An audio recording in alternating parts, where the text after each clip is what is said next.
Friends, welcome to legal literacy YouTube channel. Legal literacy YouTube channel में आपका स्वागत है। फ्रेंड्स, जैसा कि आप सामने देख रहे होंगे, 4 accused were deliberately fired upon by the police with an intent to cause their death and with the knowledge that the firing would result in their death. Police personnel involved in Hyderabad encounter will be prosecuted for murder. Hyderabad encounter was fake. ये कहा है supreme court appointed commission ने। तो friends, जैसा कि आप सब लोग जानते होंगे कि 2019 में हैदराबाद में एक बहुत ही फेमस एनकाउंटर हुआ था जिसकी चर्चा पूरे देश में हुई थी। उसके पहले जो घटना हुई थी उसकी भी चर्चा पूरे देश में हुई थी। पूरे देश में रोष था, पूरे देश में गुस्सा था और पुलिस पर्सनल पे बहुत सारा प्रेशर था और प्रेशर की वजह से वो एनकाउंटर हुआ।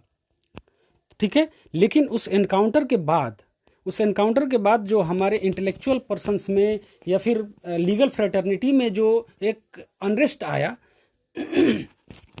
उसको देखते हुए, या फिर जो human rights violation, constitutional rights violation, इस पे जो बात हुई उसको देखते हुए सुप्रीम कोर्ट ने एक कमीशन को अपॉइंट किया था जो कि जिसका काम था ये इन्वेस्टिगेट करना, ये इंक्वायरी करना कि वो एनकाउंटर वास्तव में जो पुलिस स्टोरी बता रही है उस स्टोरी के हिसाब से वो एनकाउंटर हुआ है या फिर एनकाउंटर फेक है। आगे आते हैं तो सबसे पहले फ्रेंड्स आपको हम बता दें, बैकग्राउंड थोड़ा केस का बता देते हैं। तो बैकग्राउंड ऑफ द केस है कि 2019 में एक हैदराबाद में एक वेटनरी डॉक्टर का रेप और मर्डर हुआ था। ठीक है, 4 एक्यूज्ड पर्सन्स ने किया था। पुलिस ने केस इन्वेस्टिगेशन किया और कुछ एविडेंसेस उनको मिले और उस बेसिस पे कुछ पर्सन्स को उसने अरेस्ट किया। पुलिस ने अरेस्ट के बाद पुलिस उनको ले गई कहाँ पे, प्लेस ऑफ ऑकरेंस पे, और वहाँ सीन रिक्रिएशन करवाया। सीन रिक्रिएशन करवाने का एक तरीका होता है इन्वेस्टिगेशन का कि कुछ और लीड्स मिले इस केस में। इसके बाद पुलिस ने क्या किया कि उन चारों लोगों को पुलिस ने एनकाउंटर में मार दिया और पुलिस ने स्टोरी बनाया कि उन लोगों ने पुलिस के हथियार को छीना और छीन के भागने की कोशिश की और रेसिस्ट करने पे उन लोगों ने पुलिस पे फायरिंग की।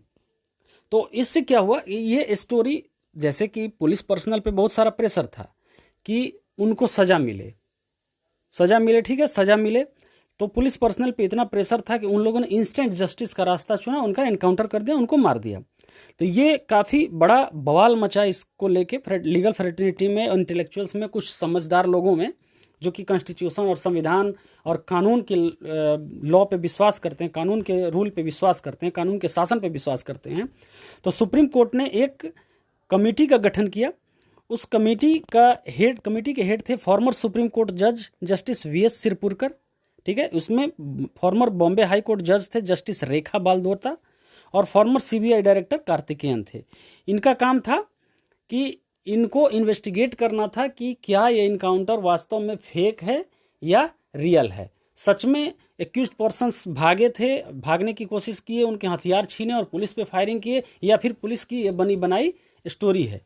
तो कमीशन ने अपना रिपोर्ट सबमिट किया। कमीशन ने जब रिपोर्ट सबमिट किया तो तेलंगाना गवर्नमेंट ने रिक्वेस्ट किया सुप्रीम कोर्ट को कि इस रिपोर्ट को कॉन्फिडेंशियल सील्ड कवर में रखा जाए, जिसको कि सुप्रीम कोर्ट ने रिजेक्ट कर दिया और सुप्रीम कोर्ट ने इसे पब्लिक कर दिया। इस वजह से हम आज इसके बारे में बात कर रहे हैं।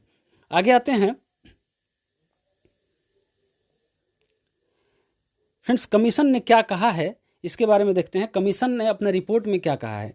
कमीशन ने रिपोर्ट में कहा है कि it cannot be believed that deceased suspects might have died due to indiscriminate firing from the pistols allegedly snatched by them, and it has to be held that all the deceased suspects died due to injuries caused by the bullets fired by the police party.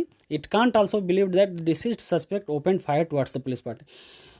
जो committee ने अपने finding में पाया कि जो police जो भी story बता रही है कि उन लोगों ने हथियार छीने, पुलिस पे फायरिंग की, ये सारा अनबिलीवेबल है, इस पे बिलीव नहीं किया जा सकता है। और कमेटी ने कहा है कि ये जो 10 पुलिस ऑफिसर उसमें इन्वॉल्व थे, उनके एनकाउंटर में इन्वॉल्व थे, इनको मर्डर और डिस्ट्रक्शन ऑफ एविडेंस के लिए चार्ज किया जाएगा, इन पे केस चलेगा, ये प्रोसिक्यूट किए जाएंगे। ओके, तो मर्डर के लिए है 302 और 34 ऑफ आईपीसी के अंडर चार्ज किया जाएगा, 201 आईपीसी, 302, 34 ऑफ आईपीसी के अंडर इनको चार्ज किया जाएगा, प्रोसिक्यूट किया जाएगा। तो फ्रेंड्स, 302 है पनिशमेंट फॉर मर्डर और 201 है डिस्ट्रक्शन ऑफ एविडेंस। ठीक है, एविडेंस का टैंपरिंग ऑफ एविडेंस। आप अगर किसी का एविडेंस मिटाते हैं किसी क्राइम का, तो उसके लिए आपको 201 सेक्शन 201 आईपीसी में ट्राई किया जा सकता है, प्रोसिक्यूट किया जा सकता है। तो फ्रेंड्स, और सेक्शन 34 आईपीसी क्या है, तो फर्दरेंस ऑफ कॉमन इंटेंशन।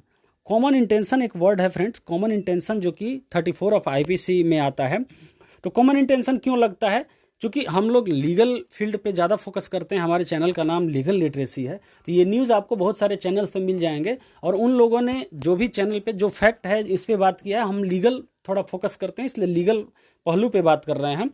तो 34 ऑफ आईपीसी है, कॉमन इंटेंशन इसमें आता है। कॉमन इंटेंशन कहने का मतलब है फ्रेंड्स, एक नटसेल में आप समझ लो, अगर आप लॉ स्टूडेंट होगे तो आपको पता होगा, अगर आप लॉ स्टूडेंट नहीं भी हो, लॉ बैकग्राउंड के नहीं भी हो, तो थोड़ा सा इसको समझ लो कि 34 ऑफ आईपीसी क्या होता है कि अगर मान लो 10 लोग की कोई काम कर रहे हैं, 10 लोग कोई क्राइम कर रहे हैं, कोई ऑफेंस कमिट कर रहे हैं, और 10 लोगों में सबने अपना अपना काम बांट लिया है। किसी का मर्डर करना है, 10 लोग हैं, 10 लोगों का कॉमन इंटेंशन है कि उसका मर्डर करना है, और उसमें से 2 लोगों ने फायर किया, तीसरा उसको पकड़े हुए है, चौथा लोगों को देख रहा है कि कोई आ तो नहीं रहा है, मतलब इंटेंशन कॉमन है, सबने अपना अपना काम बांट लिया है। तो इसमें जिसने फायरिंग किया सिर्फ उसी पे मर्डर का चार्ज नहीं होगा, उसमें जितने लोग इन्वॉल्व हैं, जितने लोगों का इंटेंशन उसको मारने का है, वहाँ पे उपस्थित हैं, वहाँ पे प्रेजेंट हैं, सब पे 34 ऑफ आईपीसी के साथ साथ, मतलब 34 ऑफ आईपीसी के तहत 302 का मुकदमा चलेगा, मतलब सब पे मर्डर का ही चार्ज लगेगा। ओके, कमीशन ने ये भी कहा कि ये जो पुलिस ऑफिसर हैं, ये एक्सेप्शन ऑफ प्राइवेट डिफेंस का लाभ नहीं ले सकते हैं। फ्रेंड्स, एक एक्सेप्शन ऑफ प्राइवेट डिफेंस क्या होता है कि सेक्शन 76 से सेक्शन 106 तक जनरल एक्सप्लेनेशन है हमारे आईपीसी में, उसमें कुछ एक्सेप्शंस दिए हुए हैं कि आप ये करके भी, जैसे इन जनरल आप ये ऑफेंस होगा, लेकिन कुछ विशेष परिस्थितियों में आप अगर ये करते हैं तो ऑफेंस नहीं होता है, तो वो सेक्शन 76 है आपका, तो 76 का ये लाभ नहीं ले सकते हैं। और प्लस में exception 3 of section 300, friends section 300 murder को डिफाइन करता है, सेक्शन 300 मर्डर को डिफाइन करता है, और उसका एक्सेप्शन 3 जो है कि आप मर्डर करते हुए भी आप पे मर्डर का चार्ज नहीं लगेगा, ये एक्सेप्शन 3 है, और सेक्शन 76 ऑफ आईपीसी है, तो उन दोनों का आप लाभ नहीं ले सकते हैं। पुलिस ऑफिसर क्या था, पुलिस ऑफिसर्स को यही लाभ लेना था। आगे आते हैं, थोड़ा सा सेक्शन 76 देख लेते हैं। सेक्शन 76 करता है कि act done by a person bound or by mistake of fact believing himself bound by law, मतलब कोई ऐसा एक्ट जो कि आपको कानून के द्वारा आप मतलब बंधे हुए हैं कि आपको ये करना है। जैसे पुलिस को फायरिंग करनी है, भीड़ पे फायरिंग करनी है, उसमें से कोई मर गया, तो पुलिस पे 302 का मुकदमा नहीं चलेगा, क्योंकि उसकी ड्यूटी है, वो लॉ के द्वारा बंधा हुआ है, या फिर वो मिस्टेक ऑफ फैक्ट के तहत वो बिलीव करता है, उसको पूर्ण विश्वास है कि हाँ हमारा ये ड्यूटी है, हम अपना ड्यूटी कर रहे हैं, और उसमें मतलब गुड फेथ में, तो वो भी उसका ऑफेंस नहीं रहेगा। ठीक है, nothing is an offence which is done by A person who is or who by reason of mistake of fact and not by reason of mistake of law in good faith believes himself to be bound by law to do it। ठीक है, इसमें mistake of fact की बात आ रही है। Bye mistake of fact आप believe करते हैं कि हाँ हम बाउंड बाय लॉ हैं, या फिर आप रियली बाउंड बाय लॉ हैं, आप ये काम करना है आपको, तो ये आप अगर आपने ये कर दिया तो ये ऑफेंस नहीं है। तो पुलिस ऑफिसर एनकाउंटर के समय यही उनका प्ली होता है कि हाँ ये हम कानून के द्वारा बंधे हुए हैं। अगर कोई अपराधी हमारे से रेसिस्ट कर रहा है, अरेस्ट रेसिस्ट कर रहा है, ठीक है, रेसिस्ट कर रहा है, तो हम उसके रीजनेबल फोर्स अप्लाई कर सकते हैं। रीजनेबल फोर्स में अगर हमारे ऊपर फायरिंग कर रहा है तो प्राइवेट डिफेंस में हम उसको गोली भी मार सकते हैं। तो ये 76 का, तो इसमें कहा है कमीशन ने कि 76 का लाभ आपको नहीं मिलेगा। आगे आते हैं 76 के बाद एक्सेप्शन 3 ऑफ 300 आईपीसी, इसमें भी यही है, culpable homicide is not murder if the offender being a public servant or aiding a public servant acting for the advancement of public justice exceeds the powers given to him by law and causes death by doing an act which he in good faith believes to be lawful and necessary for the due discharge of his duty as such public servant and without ill will towards the person whose death is caused। दोनों ही section क्या कर रहा है, दोनों ही section कर रहा है कि आप गुड फेथ में हैं और पब्लिक जस्टिस के लिए किसी की हत्या कर देते हैं या फिर कोई ऐसा काम कर सकते हैं जो कि इन जनरल ऑफेंस है, तो वो ऑफेंस आपके लिए नहीं होगा।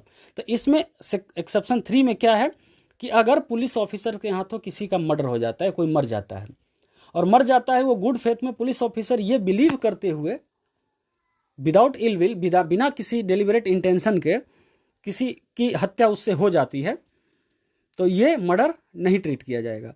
तो इस केस में कमेटी ने क्या कहा है कि इस केस में आप 76 आईपीसी और एक्सेप्शन 3 ऑफ 300 आईपीसी का लाभ नहीं ले सकते, क्योंकि आपका इंटेंशन ही था उन चारों को मारना। आप गुड फेथ में नहीं थे, आपका इंटेंशन ही था उन चारों को मारना। आगे आते हैं फ्रेंड, आगे क्या कहता है कि कोर्ट कमेटी ने एक बहुत अच्छी बात बोली। कमेटी ने बोला है इंस्टेंट जस्टिस के ऊपर। इंस्टेंट जस्टिस क्या होता है कि आप जैसे देखो, कोई भी अगर कोई क्राइम करता है, कोई ऑफेंस करता है, तो उसका एक प्रोसेस ऑफ ट्रायल होता है। उसमें गवाही होगी, एविडेंसेस देखे जाएंगे, कोर्ट में ट्रायल होगा और फिर उसके बाद कोर्ट डिसाइड करेगा कि इसने ये ऑफेंस किया है या नहीं किया है और कोर्ट उसको सजा देगा। अब पुलिस वाले सजा देने के लिए नहीं है, पुलिस इसके लिए नहीं है कि आप सजा दे दो। तो इंस्टेंट जस्टिस का रिपरकशंस बहुत ज़्यादा होता है। आप स्टार्टिंग में आपको लग रहा है कि हाँ उन लोगों को तो मरना ही था, उन लोगों ने रेप किया था, लेकिन इसका परिणाम क्या होगा? परिणाम बहुत भयावह होता है। आप इसका परिणाम सोच सकते हैं कि पुलिस ऐसे ही किसी को उठा उठा के मारती रहे तो हो सकता है कि 2 केसेज में सच मारे, सच में किसी को जस्टिस दिलाए, सच में किसी को मार दे। तीसरा केस पुलिस अपनी मर्जी से जो मर्जी वो कर दे, किसी को भी उठा के मार दे। तो इसमें कोर्ट ने कहा है कि just as mob lynching is unacceptable, so is any idea of instant justice. जिस तरह से मॉब लिंचिंग अनएक्सेप्टेबल है, तो उस तरह से कोई भी आइडिया जो कि इंस्टेंट जस्टिस पे बेस्ड है वो अनएक्सेप्टेबल है। At any point of time rule of law must prevail, कानून का शासन होना चाहिए। Punishment of crime has to be only by procedure established by law. जो कानून, जैसे हमारे पास आईपीसी है, इंडियन पिनल कोड, जिसमें कि पनिशमेंट दिया हुआ है और डेफिनेशंस दिए हुए हैं ऑफेंसेस के, लेकिन उन ऑफेंसेस के पनिशमेंट और डिफिनेशन के बाद जो उन ऑफेंसेस के लिए जो पनिशमेंट मिलता है उसके लिए एक प्रोसीजर है, कोड ऑफ क्रिमिनल प्रोसीजर। उस प्रोसीजर के हिसाब से ही उसको सजा मिलेगी। ऐसा नहीं कि कोई भी पुलिस वाला उठाया और उसको सजा दे दिया, मार दिया। सजा देना पुलिस का काम नहीं है। आगे आते हैं। अब इसने कहा है कमेटी ने कि police was responsible for safe keeping of the accused. Police की ये भी रिस्पॉन्सिबिलिटी है कि एक्यूज्ड को अच्छे से रखे, एक्यूज्ड की सुरक्षा का ख्याल रखे जब तक कि कोर्ट उसको कन्विक्ट ना कर दे। कन्विक्ट करने के बाद भी अगर कोर्ट सजा देता है, अगर जेल टर्म देता है तो जेल में रहना है, फांसी की सजा देता है तो उसको फांसी पे चढ़ाया जाएगा, लेकिन उस तरीके से जो तरीका कानून में लिखा हुआ है। ओके, कोर्ट इसने काफ़ी बड़ा कंसर्न लिया है कमेटी ने कि इनमें 3 तो माइनर्स थे, जोलू नवीन, जोलू शिवा एंड चितकुंटा। ये 3 माइनर्स थे। माइनर्स को आपने गोली मार दी, माइनर्स का मर्डर कर दिया। कमीशन पुलिस की स्टोरी पे बिलीव नहीं किया है। पुलिस की स्टोरी जो है कि उन लोगों ने हथियार छीने और हम पे फायरिंग किया, इस पे कमीशन को विश्वास नहीं है। और कमीशन ने कहा है कि ये इनकाउंटर जो था सुप्रीम कोर्ट के जजमेंट, जो इनकाउंटर किलिंग्स के रिगार्डिंग है, उसका ब्रीच है। सुप्रीम कोर्ट के जजमेंट को पुलिस ने ब्रीच किया है। इसके बाद एक केस है friends, PUCL versus state of Maharashtra. ये आप याद रखना, PUCL versus state of Maharashtra, जिसमें सुप्रीम कोर्ट ने कहा था इनकाउंटर किलिंग के बारे में कुछ डायरेक्शन दिया था सुप्रीम कोर्ट ने, किन किन चीज़ों का ध्यान रखना होता है इनकाउंटर किलिंग में। इनकाउंटर किलिंग किस कंडीशन में किया जा सकता है। ऐसा नहीं कि पुलिस ने किसी को उठाया, जो मर्जी किया, उसके हाथ में पिस्टल दे दिया, उसको मार दिया और बोल दिया कहानी बना दी। ये नहीं होता है, ठीक है। तो अगर आप कमेंट करेंगे, अगर आप चाहेंगे तो मैं PUCL versus state of Maharashtra पे भी एक वीडियो स्पेशल अलग से बना दूंगा। कोर्ट ने कहा है कि it is violation of constitutional and statutory rights of the deceased. Friends, हर इंसान का एक कॉन्स्टिट्यूशनल और स्टेट्यूटरी मतलब कानूनी अधिकार होता है, चाहे वो एक्यूज्ड हो, चाहे वो अपराधी ही क्यों ना हो, कोर्ट से कन्विक्टेड ही क्यों ना हो, उसका भी राइट्स होता है। तो कमेटी ने कहा है कि इस एनकाउंटर में कई सारे प्रोसीजर का, प्रोविजंस का वायलेशन हुआ है। सबसे पहले कोड ऑफ क्रिमिनल प्रोसीजर में जो सेक्शन 41 है, उसमें जो अरेस्ट का, हाउ अरेस्ट मेड, अरेस्ट के जो गाइडलाइंस हैं कि अरेस्ट किस तरह से किया जा सकता है, उसका वायलेशन है। अरेस्ट करते समय ही पुलिस उसका वायलेशन किया है। जो national human rights commission NHRC की गाइडलाइंस है जो अरेस्ट पर, उसका वायलेशन है। फिर तेलंगाना पुलिस मैनुअल्स है, उसका वायलेशन है। और सुप्रीम कोर्ट के जजमेंट का तो वायलेशन है ही है। PUCL versus state of Maharashtra, यही केस है। क्या क्या वायलेशन है जो कमिटी ने बताया फ्रेंड्स? कमिटी ने बताया कि पुलिस पर्सनल एक्यूरेट, विजिबल और क्लियर आइडेंटिफिकेशन अपने नाम का नहीं पहन रखे थे जब अरेस्ट करने गए थे। फ्रेंड्स, हमारा प्रोसीजर, क्रिमिनल प्रोसीजर कोड कहता है सेक्शन 41B(a) कि पुलिस पर्सनल जो भी किसी को अरेस्ट करने जाता है, उनका जो आइडेंटिफिकेशन क्लियर होना चाहिए, एक्यूरेट, विजिबल, क्लियर होना चाहिए, उनके नाम होना चाहिए, उनका डेजिग्नेशन होना चाहिए। ये नहीं था जब उन लोगों ने एक्यूज्ड को अरेस्ट किया। पुलिस पर्सनल की ये ड्यूटी होती है कि जब किसी को आप अरेस्ट करते हैं तो आप उसके फैमिली मेंबर्स को इन्फॉर्म करेंगे। पुलिस ने क्या किया? पुलिस गांव गई, उनको उठाया और अरेस्ट करके ला दी, बाद में इन्फॉर्म किया। ये वायलेशन है, ये सेक्शन 41 में ही आता है CRPC का। पुलिस पर्सनल ने अरेस्ट मेमो अरेस्ट के समय एग्जीक्यूट नहीं किया, बाद में एग्जीक्यूट किया। ये कोड ऑफ क्रिमिनल प्रोसीजर का ये गाइडलाइंस है, मैंडेटरी है कि आप अरेस्ट मेमो एग्जीक्यूट करेंगे। पुलिस पर्सनल को एक्यूज्ड को उनके अरेस्ट का रीजन, ग्राउंड बताना होता है, जो कि पुलिस पर्सनल ने उनको नहीं बताया।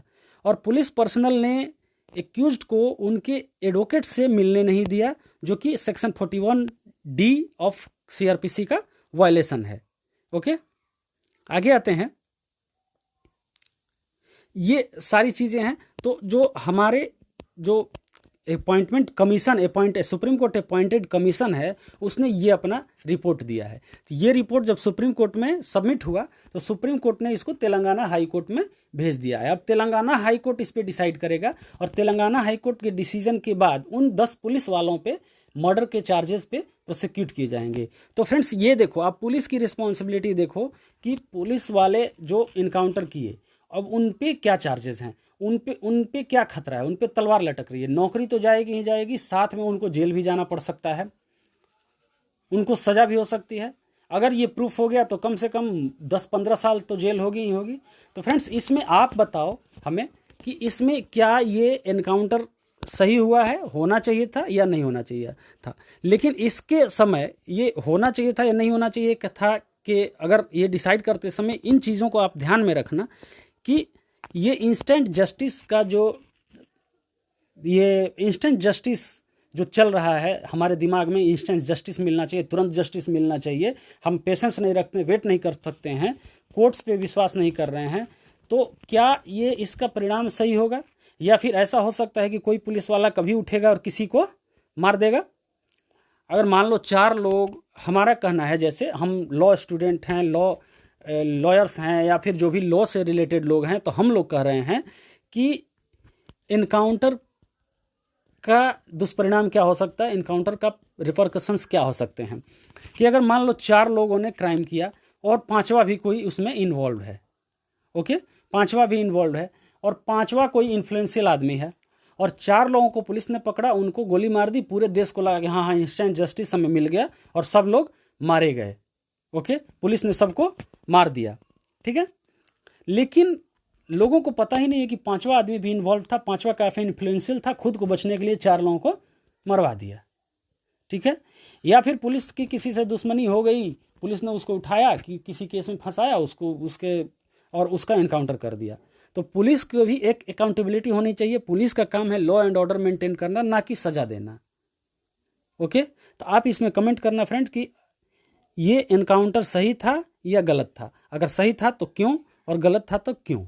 और फ्रेंड्स, आप ये जो नोट्स हमारे टेलीग्राम चैनल से आप इसको डाउनलोड कर सकते हैं। टेलीग्राम चैनल पे इस नोट्स को मैं अपलोड कर दूंगा। और टेलीग्राम चैनल हमारा ज्वाइन करिए, फेसबुक पेज ज्वाइन करिए, और वीडियो अगर अच्छी लगी हो लाइक करें, शेयर करें एंड सब्सक्राइब करें। धन्यवाद।